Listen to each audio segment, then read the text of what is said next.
7h23 sur Europe 1. Excellent début de journée avec Europe 1 Matin et Dimitri Pavlenko. Et place à Laurent Tessier. Bonjour Laurent. Bonjour à tous. De nouvelles auditions vont être organisées à la commission d'enquête sur l'audiovisuel public. Le président de la commission d'enquête sur l'audiovisuel public, Jérémy Patrier-Létus, a de nouvelles idées d'audition du côté de France Inter. Il en parlait hier. Compte tenu des chroniques récentes de Merwan Ben-Lazar et de Charline Vanhoenacker sur France Inter, je proposerai aux rapporteurs et au bureau de la commission que nous puissions mener des auditions pour répondre à une question difficile. Où s'arrête l'humour et où commence le militantisme politique? En voilà une bonne question. Prenons Merwan Ben-Lazar, présenté comme humoriste sur France Inter. Que disait-il déjà dans cette chronique du 7 janvier qui fait parler? T'es un média et j'attends de toi que quand même tu fasses le tri avant de me présenter des gens. Dans les médias belges francophones, il y a ce qu'on appelle le cordon sanitaire.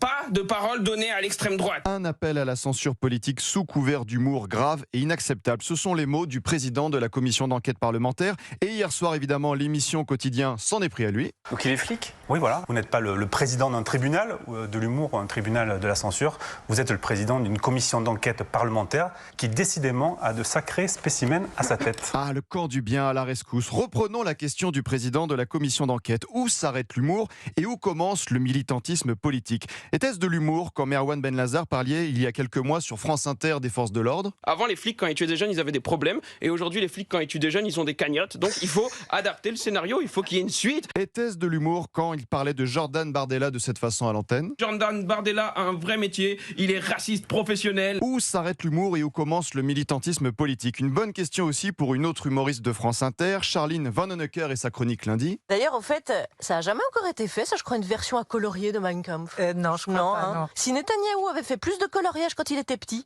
ça lui aurait peut-être appris à pas dépasser sur le territoire des autres. Était-ce de l'humour quand Charline Vanhoenacker avait insulté il y a un an Elon Musk sur le plateau de l'émission Quelle époque sur France 2? On a beaucoup parlé de génie à propos d'Elon Musk, on a oublié de dire que c'était quand même un gros connard, hein. C'est plus du bien de le dire aussi, mince. Était-ce de l'humour quand en octobre 2024, quelques jours avant l'élection présidentielle américaine, elle parlait de cette façon de Donald Trump sur France Inter? On a d'un côté une féministe progressiste humaniste pro-LGBT et de l'autre un misogyne conservateur raciste homophobe. Était-ce de l'humour quand en décembre dernier, elle était l'invitée du Média Vert et parlait d'une bataille à mener? Il est possible qu'on vive une vague très réactionnaire, mais on résistera. Potentiellement, on peut perdre une bataille là, mais il faut qu'on perde avec panache. Le 12 juillet 2024, Charline Vanhoenacker déclarait dans le journal Le Monde: France Inter, parce qu'elle est la première radio de France, est aujourd'hui un lieu de pouvoir. Au moment où l'Assemblée nationale compte plus de 140 députés du RN, j'ai d'autant plus envie de prendre le micro. Le combat ne fait que commencer. Fin de citation. Alors humour ou militantisme politique sur le service public avec notre argent? Je pense que vous avez la réponse.